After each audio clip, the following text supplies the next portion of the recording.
안녕하세요. 반값보험료 만들기입니다.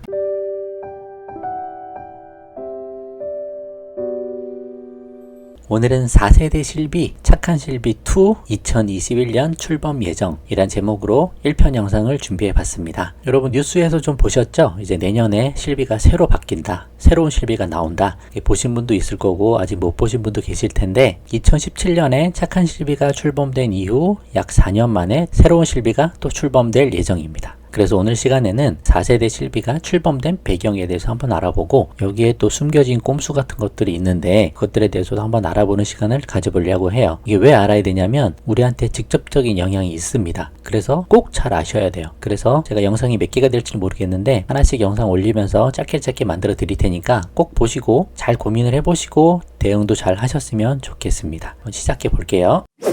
4세대 실비 출범 배경에 대해서 설명을 해볼게요. 지난주 2020년 10월 27일에 실손의료보험 제도 개선 공청회가 열렸습니다. 보험연구원 주재로 열렸고요. 금융위 쪽에서도 나오고 보험사, 의사협회, 그리고 교수님들 이렇게 다양한 분야 전문가들이 모여서 실비보험 이제 어떻게 해야 되는지에 대한 여러 가지 의견을 주고받는 시간을 가졌습니다. 한 2시간 반 정도 되는 걸 저도 이제 끝까지 다 봤고요. 보고 나니까 대략적인 분위기는 알 것 같아요. 보험사 입장에서는 지금 실손보험 손해가 너무 크다. 이 상황으로서는 더 이상 판매하기가 어렵다 라는 식으로 계속 압박을 하는 것 같습니다. 보험료를 좀 더 올려주든지 뭔가 개정을 하지 않으면 우린 계속 손해봐서 앞으로 계속 팔 수가 없어 라고 계속 압박하는 분위기였고요. 어떻게 보면 그런 분위기 속에서 그러면 이제 어떻게 개선을 해줘야 보험사에서도 수익을 남기면서 판매를 할 수 있도록 할까, 그거에 대한 자료들을 보험연구원에서 여러 가지 배경들을 통해서 설명하고 그 설명에 대해서 각 분야 전문가들이 의견을 이야기하는 그런 분위기로 진행이 되었습니다. 물론 이게 확정된 내용이 아니고 여러 가지 의견을 청취해서 가장 좋은 방향으로 만들어 가려고 하는 공청회였고, 여기서 나온 이야기대로 무조건 간다라고 볼 수도 없지만 우리가 분위기는 보고 바뀌는 상황을 우리가 잘 대응할 수도 있어야 될 것 같아서 이렇게 좀 설명을 해보는 거예요. 그럼 4세대 실비가 나오는데 우리한테 무슨 영향이 있냐? 그럼 그때 가입하는 사람만 영향받는 거 아니냐? 라고 하지만 사실은 그렇지가 않아요. 우리도 직접적인 영향을 받습니다. 2013년 4월 이후에 실비에 가입하신 분, 그러니까 2세대 실비에서도 한 중간쯤에 가입하신 분들 이후는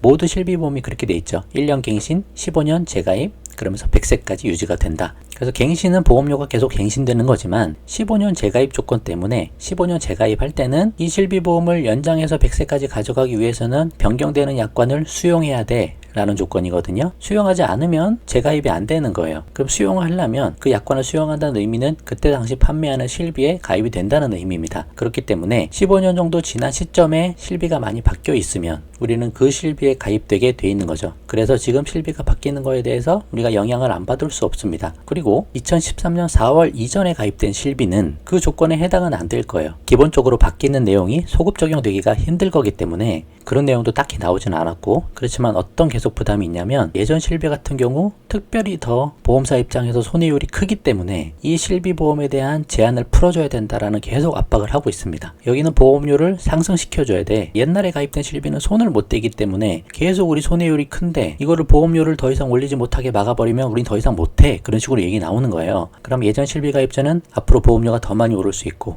그래서 우리한테 영향이 있는 거예요. 그래서 잘 알아야 되고요. 그런 관점에서 조금 더 이야기를 한번 해볼게요. 4세대 실비 출범 배경에 대해서 다시 한번 설명을 좀 해보면, 이 자료들은 다 보험연구원에서 발표한 자료들이고 보험연구원 가면 다 다운받아 보실 수 있으십니다. 현안이 뭐냐? 실손의료보험에 안정성 문제, 지속성 위기가 있다. 이렇게 계속 손해보면 우리가 못 팔겠다라는 거예요. 어떻게 손해보면서 장사하냐? 그럼 나 팔기 싫어. 난 안 팔래. 실제로 안 파는 회사들도 있어. 그렇게 자꾸 주장을 하면 지금 금융위나 금융감독원에서는 그렇게 무조건 할 수도 없잖아요. 왜냐하면 지금 건강보험이 모든 병원 치료비의 대부분을 다 커버하지 못하는 상황이기 때문에 민간보험에서 어느 정도 일정 부분을 지금 커버하고 있는 상황이라서 실손보험이 아직까지 분명히 필요한 부분이라는 겁니다. 그럼 자꾸 손해본다고 못 판다고 하는 거를 그냥 둘 수는 없으니까 이해를 해주고 서로 조금씩 조율해 나가는 중에 있는 거예요. 그래서 최근 실손의료보험 손해액이 급증함에 따라 손해율이 큰 폭으로 상승하면서 제도의 지속성에 대해 심각한 우려가 제기됨. 그러면 연간 위험 손해율이 어떤가 보면 실비보험 통틀어서 2017년에 121% 손해율이 나온다. 121%라 하면 예를 들어 보험료 10,000원을 받았다. 근데 보험금으로 나가는 게 12,100원이란 얘기죠. 그렇게 계속 손해를 보고 있다는 거예요. 2018년에도 비슷했다. 근데 2019년에 오히려 더 늘었다. 2020년도 코로나 때문에 병원에 덜 갈 줄 알았는데 오히려 더 많이 나오더라. 그럼 앞으로 더 손해율이 커지지 않을 거냐? 그런 이야기를 하고 있는 겁니다. 일정 부분 이해가 되는 부분이긴 하죠. 그럼 오른쪽 그림을 보면 실손의료보험 상품 종류별 반기 손해율 추이라고 되어 있습니다. 실손의료보험을 3개로 나눠 놓은 거예요. 표준화 이전 실비, 이게 1세대 실비죠. 2009년 10월 이전에 가입한 실비, 100% 지급하는 실비. 그리고 표준화 이후는 그 이후 실비. 그래서 착한 실손 나오기 전까지. 착한 실손은 2017년 4월이니까 2017년 4월 이후 가입한 실비가 다 착한 실비입니다.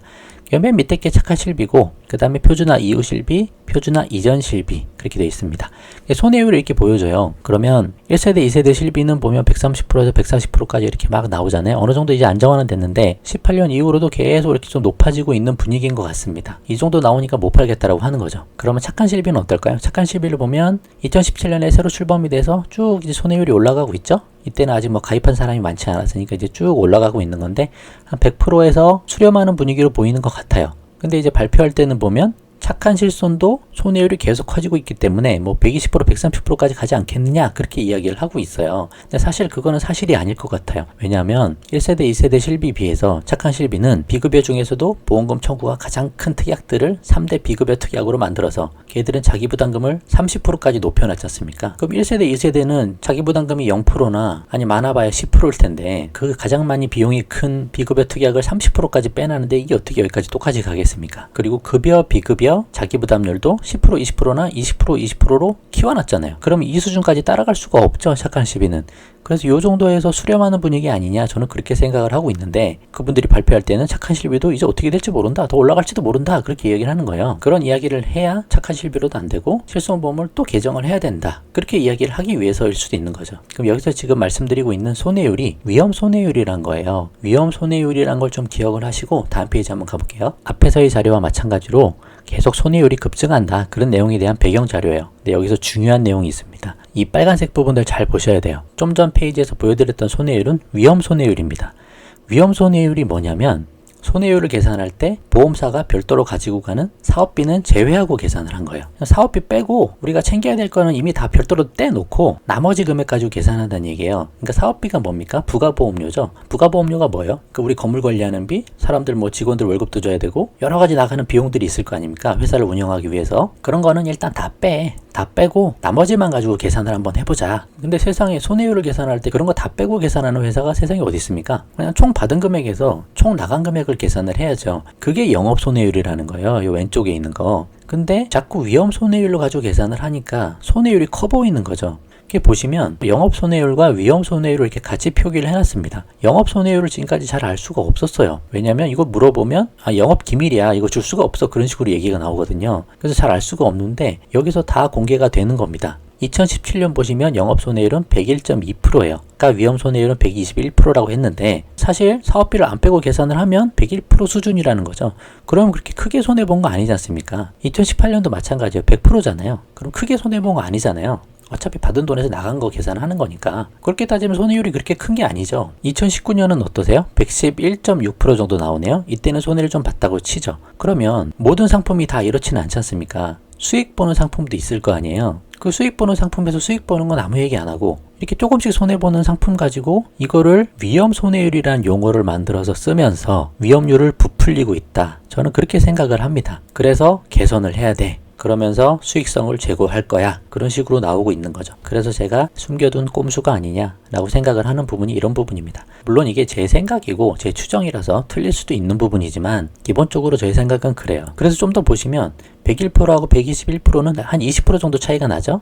여기서도 마찬가지입니다. 한 20% 정도 차이가 납니다. 2019년도 20% 정도 차이가 나죠. 그러면 앞 페이지에 가서 보시면 착한 실손해 같은 경우 지금 요게 수렴하는 게 맞다면 106% 정도 나온다고 치면 실제 영업 손해율은 한 85%, 86% 정도 나오는 거 아닙니까? 그럼 손해가 아니잖아요. 이득 보고 있는 거잖아요. 그러면 이거에 대한 이야기는 없잖아요. 착한 실비에 대해서는. 근데 이 자료를 가지고 어떻게 이야기를 하냐면 2017년, 18년, 19년 모두 영업 손해율로 계산을 해도 다 100%가 넘고 있다 라고 이야기를 하는데 사실은 지금 바뀐 착한 실비는 손해보고 있지 않다. 이 데이터로 추정을 해보면 그렇다는 얘기죠. 그러면 이 착한 실비 계속 유지해도 되는데 어떤 얘기냐면 예전 실비를 지금 손대기가 힘드니까 예전에 가입한 실비를 거기서 벌지 못하는 거를 앞으로 가입할 사람들 그 사람들한테 대신 받겠다. 제 생각엔 그렇게밖에 생각이 안 되는 거죠. 그래서 제가 꼼수라고 말씀드리는 부분이 그런 부분이에요. 그러면 기사가 나온 거 있어서 한번 볼게요. 손해율 공시 기준이 위험 손해율에서 영업 손해율로 공시 기준이 이제 변경됐다 라고 나온 기사입니다. 실손보험의 손해율은 산출 방식의 사업비 포함 여부에 따라